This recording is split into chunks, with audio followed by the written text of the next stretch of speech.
Hello दोस्तों, एक बार फिर से स्वागत है आपका जोशी ऑनलाइन क्लासेस में। आज का जो हमारा टॉपिक है वो है मौलिक अधिकार। मौलिक अधिकार या जिसे संविधान में मूल अधिकार के नाम से भी जाना जाता है। दोस्तों, मौलिक अधिकार संविधान के अंतर्गत आने वाला एक बहुत महत्वपूर्ण टॉपिक है, जिससे बहुत सारी परीक्षाओं में बहुत सारे प्रश्न जो है तरह तरह के प्रश्न इसमें पूछे जाते हैं।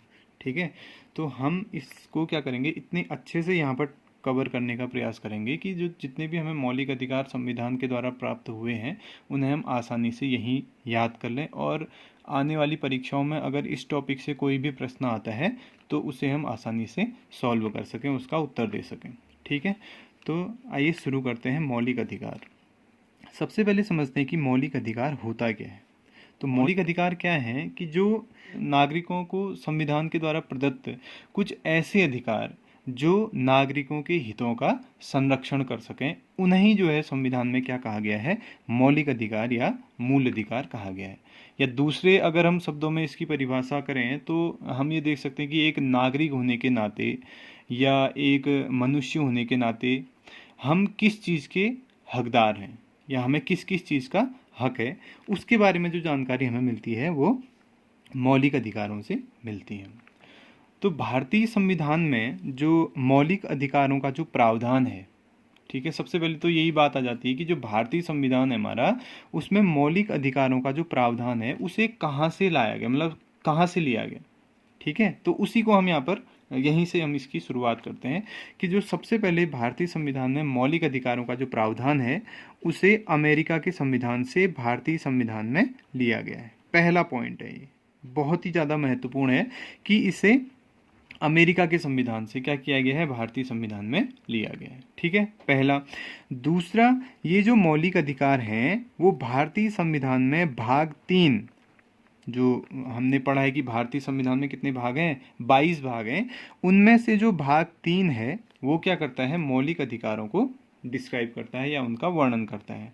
मतलब भाग 3 में मौलिक अधिकारों को रखा गया है। ठीक है, ये जो भाग 3 है हमारा, इसे भारतीय संविधान का मैग्ना कार्टा के नाम से जाना जाता है।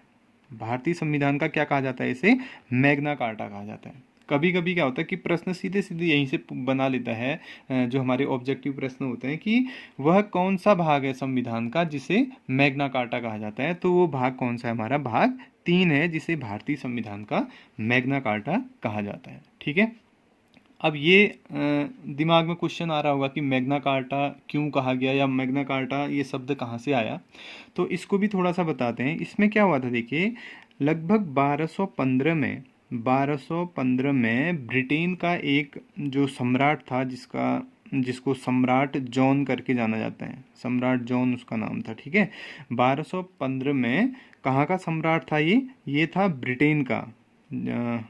ब्रिटेन का सम्राट था जिसका नाम क्या था, सम्राट जॉन था। इसने क्या किया था कि अपने वहाँ की जनता को सबसे पहले क्या किया था, कुछ अधिकार इसने वहाँ पर प्रदान किए थे। ठीक है, मतलब वहाँ की जनता ये मांग कर रही थी, बार बार अपने सम्राट से मांग कर रही थी कि जो प्राचीन काल से चली आ रही हैं जो स्वतंत्रताएं हैं, उन स्वतंत्रताओं को बदला ना जाए, बल्कि वही स्वतंत्रताएं आगे भी कंटिन्यू की जाए, रखी जाए, दी जाएं। तो सम्राट जॉन क्या हो गया था, उनके आगे झुक गया था, और झुकने के बाद सम्राट जॉन ने क्या किया, एक अधिकार पत्र पर हस्ताक्षर किए। किसने, सम्राट जॉन ने एक अधिकार पत्र पर क्या किया, उसने हस्ताक्षर किए। इसी अधिकार पत्र को उस समय वहाँ क्या कहा गया, मैग्ना कार्टा कहा गया। समझ में आया ना। तो यही मैग्ना कार्टा का जो टर्म है वो भारतीय संविधान में मौलिक अधिकारों के लिए भी क्या किया जाता है, प्रयोग किया जाता है, क्योंकि वहाँ पर भी अधिकारों की बात हुई थी और यहाँ पर भी हम क्या कर रहे हैं, अधिकारों की बात कर रहे हैं। तो प्रश्न कभी कभी ऐसे ही बना लेता है कि वह भारतीय संविधान का वो कौन सा भाग है जिसे मैग्ना कार्टा कहा जाता है, तो वो भाग नंबर 3 है जिसे क्या कहा जाता है, मैग्ना कार्टा कहा जाता है। ठीक है, अब आते हैं इसके वर्णन के बारे में। तो जो इसका वर्णन है, भारतीय संविधान में जो मौलिक अधिकारों का वर्णन है वो वर्णन किया गया है अनुच्छेद, अगर हम अनुच्छेद की बात करें तो अनुच्छेद 12 से लेकर 35 के बीच में भारतीय संविधान में क्या है, मौलिक अधिकारों का वर्णन किया गया है। तो इतने जो आपके प्रश्न हैं सीधे सीधे क्या होता है, यहीं से कट टू कट आपके क्या होता है, एग्जाम में इनको पूछ लेता है कभी कभी। तो आपको ये जो है वन लाइनर में आप इनके नोट्स तैयार कर सकते हैं। ठीक है, तो अब हम बात करते हैं आगे। जो अनुच्छेद 12 से लेकर 35 की बात की गई है, इसमें कौन कौन से नागरिकों को मूल अधिकार प्रदान किए गए हैं। ठीक है, तो सबसे पहले हम बात करते हैं अनुच्छेद 12 की। अनुच्छेद 12 क्या कहता है। ठीक है, क्योंकि वैसे अगर हम देखें तो जो अधिकार हमें मिले हैं वो उसकी शुरुआत तो 14 से होती है। जैसे हम पहला अधिकार है समानता का अधिकार, जो अनुच्छेद 14 से 18 तक दिया गया है, वहीं से शुरू करते हैं। लेकिन हम पहले ये जो दो हमारे जो महत्वपूर्ण अनुच्छेद हैं उनको भी देखते हैं कि अनुच्छेद 12 जो है इसमें क्या किया गया कि राज्य की परिभाषा दी गई। राज्य की परिभाषा इसमें दी गई है। अब यहाँ पर राज्य से ये मतलब नहीं है कि जो हम आम बोलचाल में बोल देते हैं कि उत्तराखंड है या उत्तर प्रदेश है, हरियाणा है या अन्य कोई राज्य है, ये यहाँ पर परिभाषा से इससे मतलब नहीं है। राज्य की परिभाषा से यहाँ पर ये मतलब है कि एक राज्य के अंतर्गत किस किस चीज़ को शामिल किया जाएगा या किन चीज़ों से ये क्या होगा, राज्य बनेगा। तो यहाँ पर राज्य की परिभाषा में कहा गया है कि राज्य के अंतर्गत जो भारत की सरकार है या जो भारत की संसद है वो सब शामिल है। जो राज्य की जो सरकार है या जो राज्य का विधानमंडल होता है वो सब राज्य के अंतर्गत शामिल है। इसके अलावा जितने भी प्राधिकारी हैं जो राज्य सरकार या भारत सरकार के अधीन कार्य करते हैं वो सभी क्या हैं, राज्य में शामिल हैं। और जितने भी अन्य जो हमारे प्राधिकारी हैं वो क्या हैं, राज्य में शामिल हैं। ठीक है, तो कभी कभी क्या कर देता है कि प्रश्न ये पूछता है कि अनुच्छेद 12 क्या कहता है। तो अनुच्छेद 12 आपको चार कोई भी ऑप्शन दे देगा, उसमें से आपका जो ऑप्शन होगा वो क्या करेगा, वो होगा आपका राज्य की परिभाषा या राज्य को परिभाषित करता है अनुच्छेद 12। ठीक है, उसके बाद है हमारा दूसरा अनुच्छेद 13। अनुच्छेद 13 सबसे महत्वपूर्ण अनुच्छेद है भारतीय संविधान का, क्योंकि अनुच्छेद 13 हमारी जो न्यायपालिका है, जो न्यायपालिका के बारे में हम पढ़ते हैं कि भारत में सर्वोच्च न्यायालय है या उच्च न्यायालय है, उसके अलावा जो जिला न्यायालय है, इनको ये पावर देता है, मतलब इतनी शक्ति देता है कि अगर संसद में सरकार के द्वारा कोई ऐसी विधि या ऐसा कोई कानून बना दिया गया है कि जो नागरिकों के मौलिक अधिकारों का क्या कर रहा है, हनन कर रहा है, तो उस कंडीशन में, है ना, ऐसी स्थिति में जो न्यायपालिका है वो क्या कर सकती है, सरकार को उस विधि पर जो उनके द्वारा बनाई गई है फिर से विचार करने के लिए उसे भेज सकती है। तो यहाँ पर जो शक्ति देता है वो देता है क्या, पुनरावलोकन की शक्ति।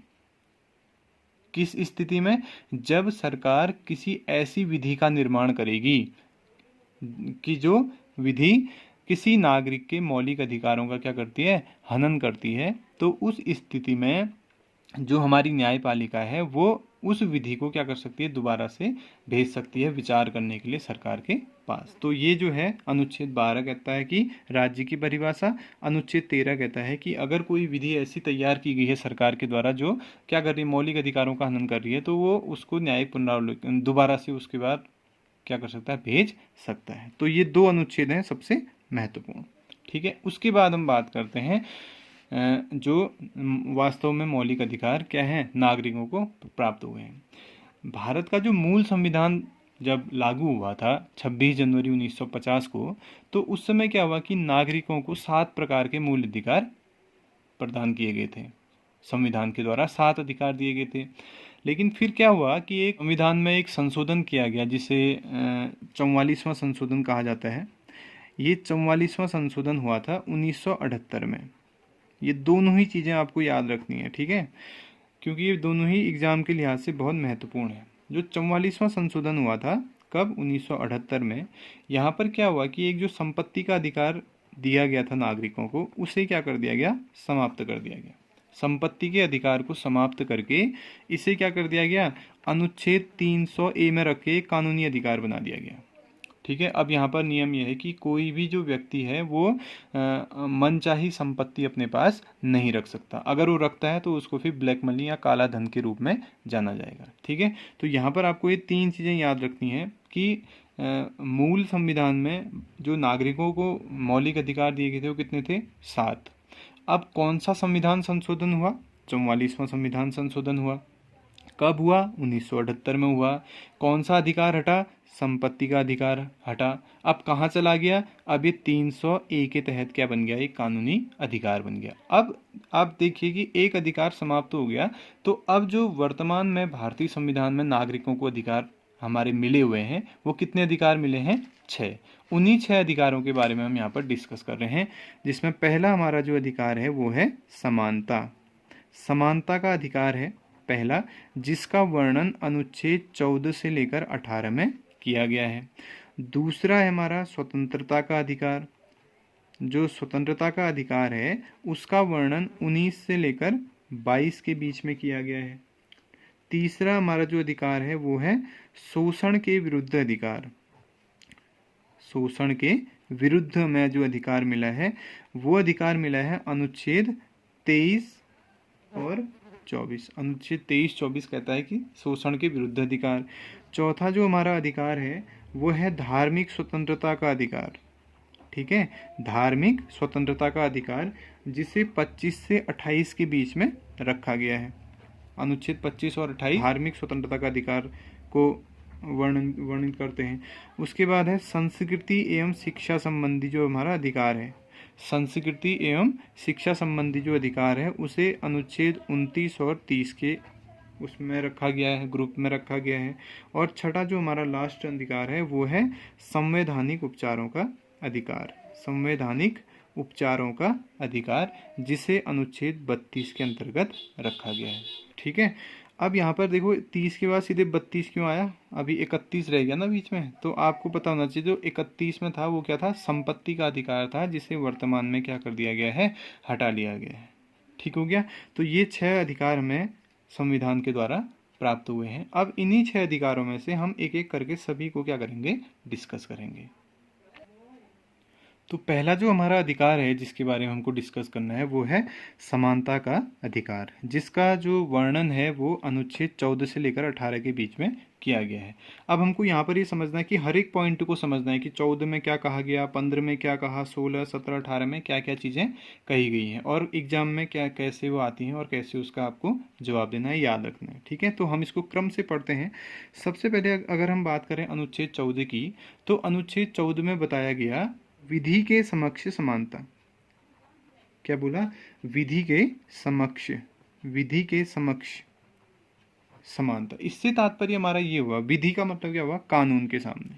ठीक है, कानून के सामने समानता। जैसे माना कानून के सामने समानता से हमारा ये तात्पर्य यहाँ पर है, भले अमीर हो या गरीब हो, अगर किसी व्यक्ति ने कोई गुनाह किया है, कोई जुर्म किया है, तो भले वो बड़ा हो या छोटा हो, ठीक है, या अमीर हो या गरीब हो, उसको विधि के सामने मतलब कानून के समक्ष क्या रखा? समान रूप में देखा जाएगा। ये नहीं कि कोई बड़ा है तो उसको माफ़ कर दिया, कोई छोटा है तो उसको सजा दे दी, ऐसा नहीं है। अनुच्छेद 14 कहता है कि कोई भी व्यक्ति अगर कोई गुनाह में वो शामिल है तो उसे क्या होगा? कानून की दृष्टि से एक समान तरीके से देखा जाएगा, भले उसकी पहुँच कहीं तक हो। ठीक हो गया। तो पहले में कहा गया विधि के समक्ष समानता। अब इसमें कभी कभी क्या पूछ लेता है कि जो विधि के समक्ष समानता का जो टर्म है, जो शब्द है, इसको कहाँ से लिया गया? तो आप ये याद रखना कि इसको ब्रिटेन के संविधान से लिया गया है।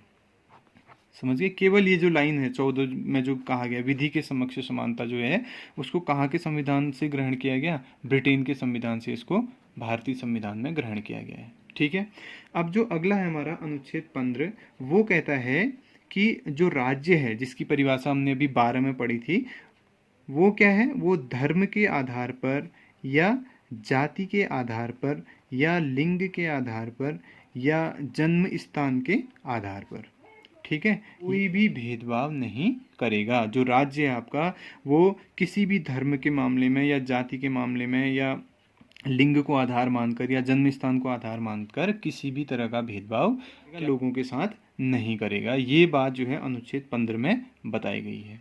ठीक है, उसके बाद अगला जो हमारा है अनुच्छेद 16।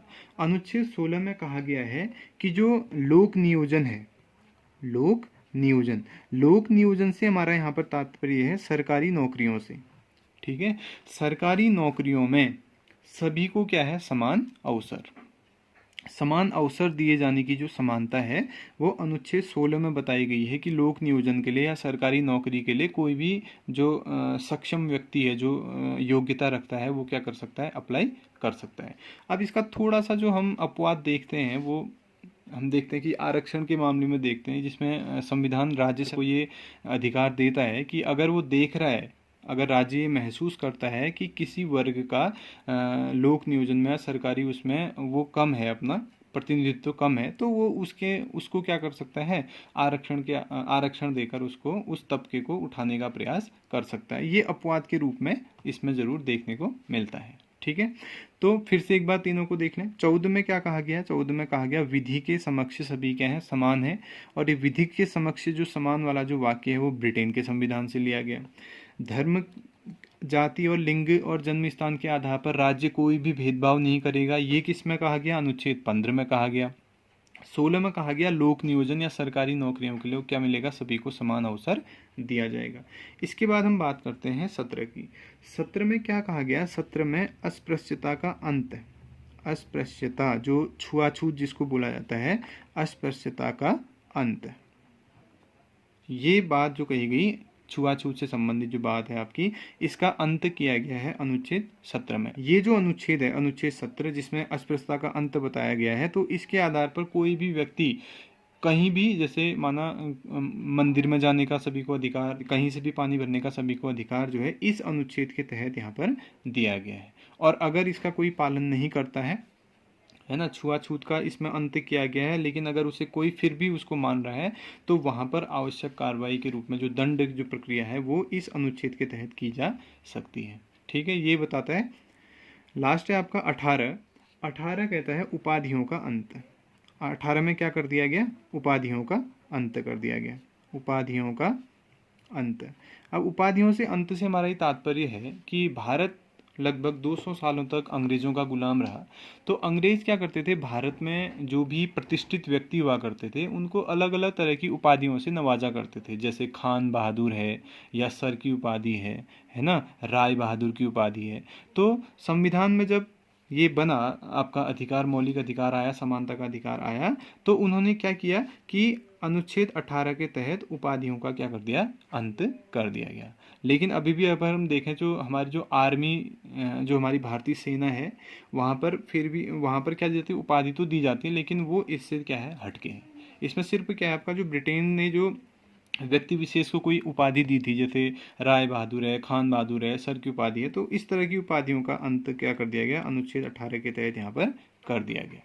तो ये हो गया हमारा समानता का अधिकार, जो केवल आपके 5 अनुच्छेदों में दिया गया है। आप इसको पॉइंट वाइज जो है याद कर सकते हैं। 14 कहता है विधि के समक्ष समानता। 15 कहता है धर्म, जाति, लिंग, जन्म स्थान के आधार पर राज्य भेदभाव नहीं करेगा। 16 कहता है कि लोक नियोजन में सभी को समान अवसर मिलेंगे।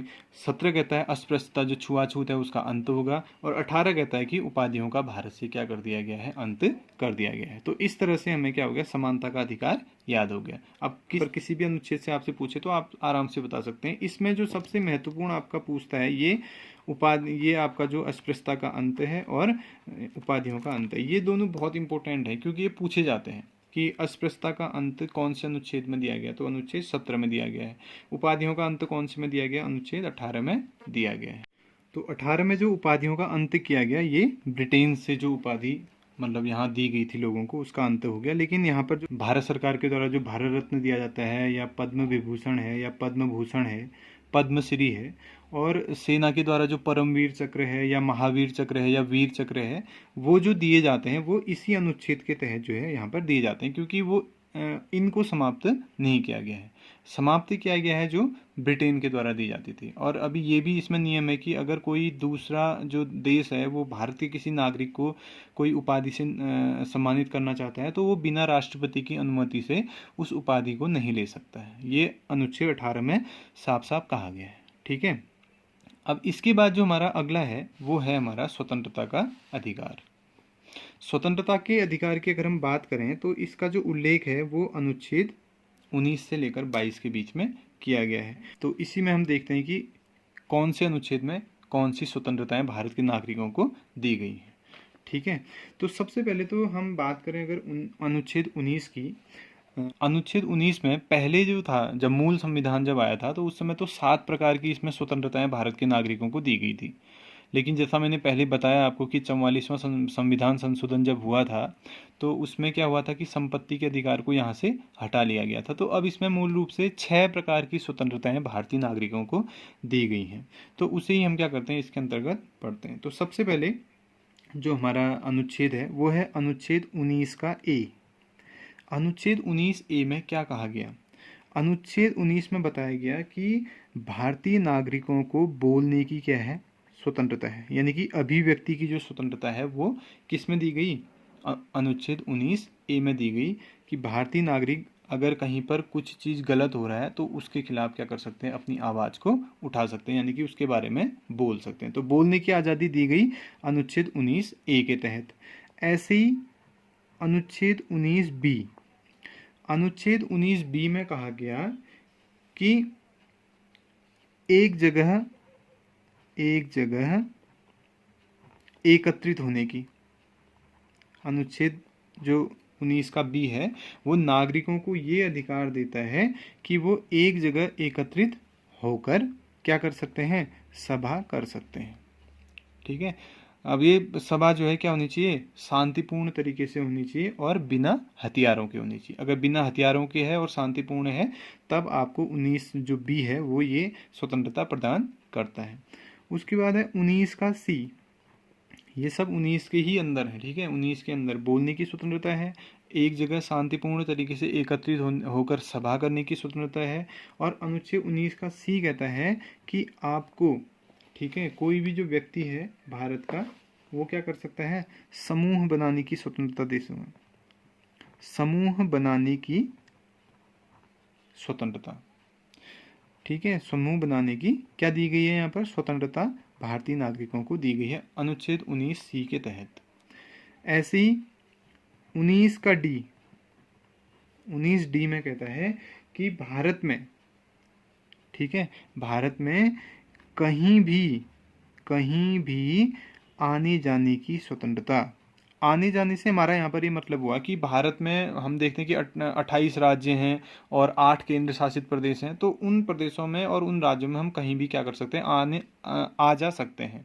ठीक है। पहले जम्मू कश्मीर के मामले में थोड़ा बहुत लोग हिचकते थे, लेकिन अभी उसको क्या हो गया है कि जब से उसे केंद्र शासित प्रदेश घोषित किया गया है तो वहाँ भी आप आसानी से क्या कर सकते हैं? अब जब नए नियम आएंगे उसके तहत आप वहाँ भी आसानी से आ जा सकते हैं। इसके बाद आया आपका 19 का ई में क्या कहा गया कि कोई भी व्यक्ति भारत में कहीं भी जाके क्या कर सकता है?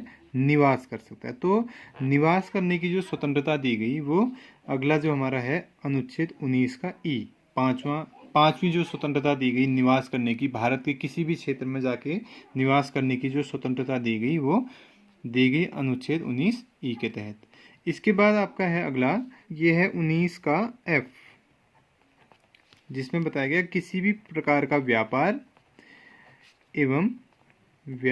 एवं रोजगार, या इसको हम जीविका कह सकते हैं।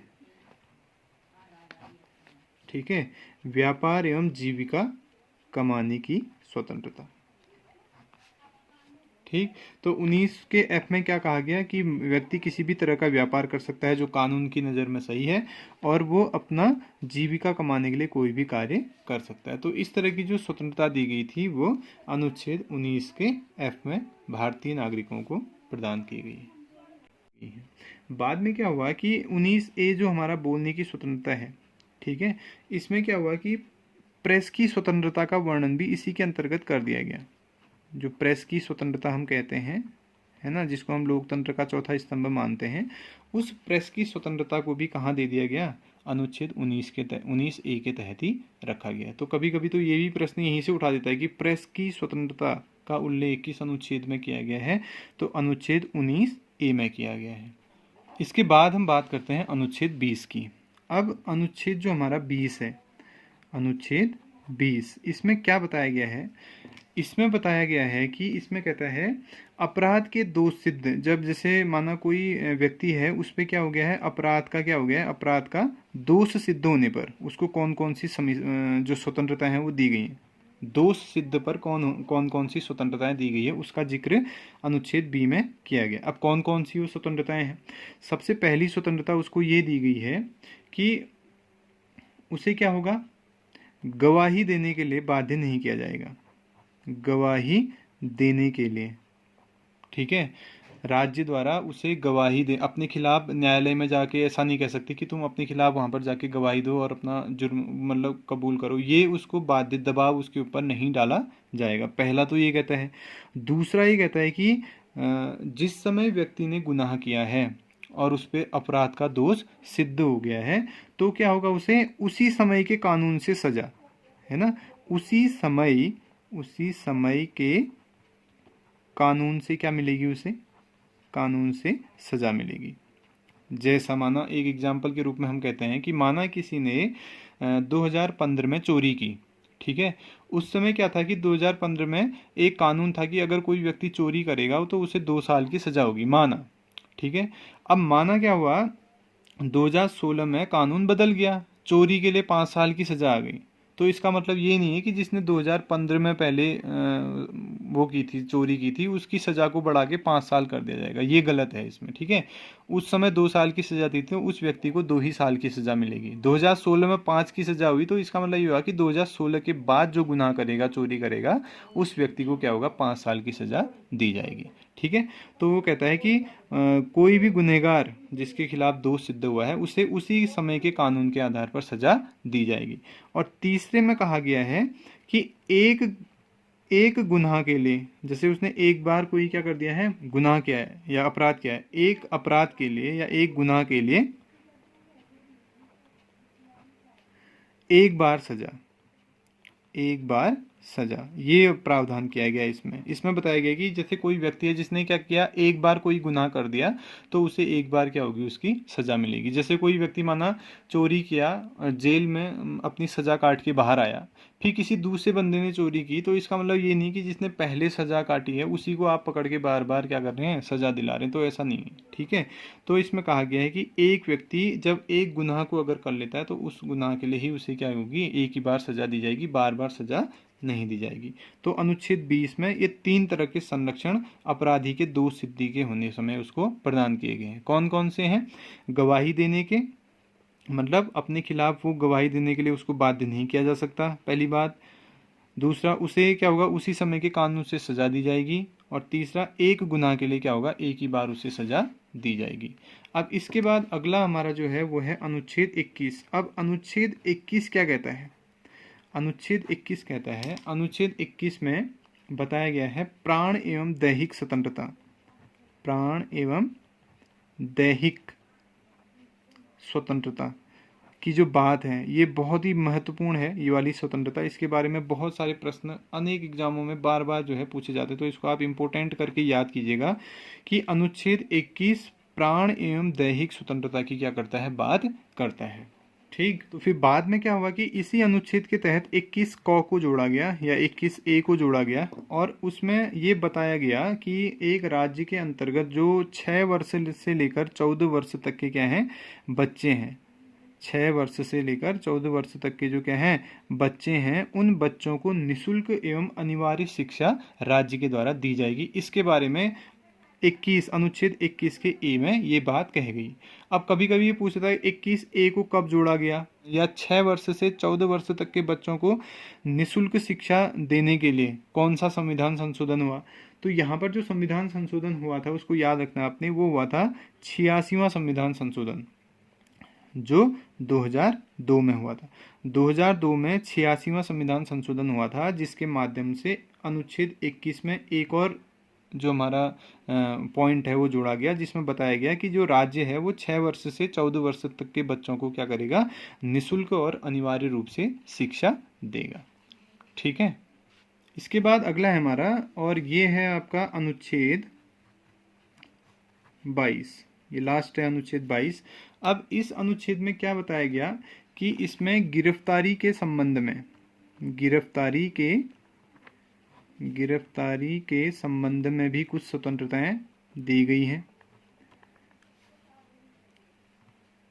गिरफ्तारी के संबंध में संरक्षण, अब क्या संरक्षण उस समय दिया गया उसके बारे में अनुच्छेद 22 में बताया गया। जैसे अगर कोई व्यक्ति, किसी ने कोई गुनाह किया और उसे पुलिस के द्वारा गिरफ्तार कर लिया गया है, तो उसके समय अनुच्छेद 22 उसमें क्या करता है, कुछ संरक्षण उसको प्रदान करता है। वही हम पॉइंट वाइज यहाँ पर कवर करते हैं कि वो कौन कौन से संरक्षण है। पहला तो ये है कि कारण पूछने का अधिकार, कारण पूछने का अधिकार। ये सबसे महत्वपूर्ण है कि अगर माना कोई, जैसे पुलिस है, आपको गिरफ्तार करने के लिए आ गई घर में, तो आप क्या करेंगे, सबसे पहले कारण पूछेंगे कि आप अगर मेरे को गिरफ्तार कर रहे हो तो उसका कारण क्या है। ये पावर आपको कौन देता है? अनुच्छेद 22 देता है। ठीक है। और बिना कारण बताए आपको गिरफ्तार भी नहीं किया जा सकता, कारण बताना पड़ेगा तभी आपको गिरफ्तार किया जा सकता है। तो पहला पॉइंट है आपको कारण पूछने का अधिकार, ये दिया अनुच्छेद 22 देता है। दूसरा जो है, अगर माना आपको कारण बता दिया और गिरफ्तार आपको कर लिया गया है, तो उसके बाद जो अगला है वो है कि 24 घंटे के अंदर 24 घंटे के अंदर आपको क्या करेगा, वो मजिस्ट्रेट के सामने या जो न्यायपालिका है उसके सामने क्या करेगा, उपस्थित करेगा। 24 घंटे के अंदर गिरफ्तार किए हुए व्यक्ति को मजिस्ट्रेट या न्यायालय के सामने क्या करना होगा, उपस्थित करना होगा। इसमें क्या होता है कि यात्रा का समय जो है हटा दिया गया है। ठीक है, यात्रा का समय उसमें काउंट नहीं किया जाता। जैसे माना किसी को एक स्थान पे पकड़ा और वहाँ से माना न्यायालय की दूरी 20 किलोमीटर है, तो 20 किलोमीटर जाने में जितना भी वक्त लगेगा उसको उस दिन में 24 घंटे में काउंट नहीं किया जाएगा। तो दूसरे प्रकार में ये बताया गया है कि अगर कोई व्यक्ति गिरफ्तार हो चुका है तो उसको 24 घंटे के अंतर्गत न्यायालय के सामने प्रस्तुत करना पड़ेगा। और तीसरा है कि मनपसंद जो उसका वकील है, ठीक है, मनपसंद वकील से सलाह लेने का अधिकार, ये भी आपको अनुच्छेद 22 में दिया गया है।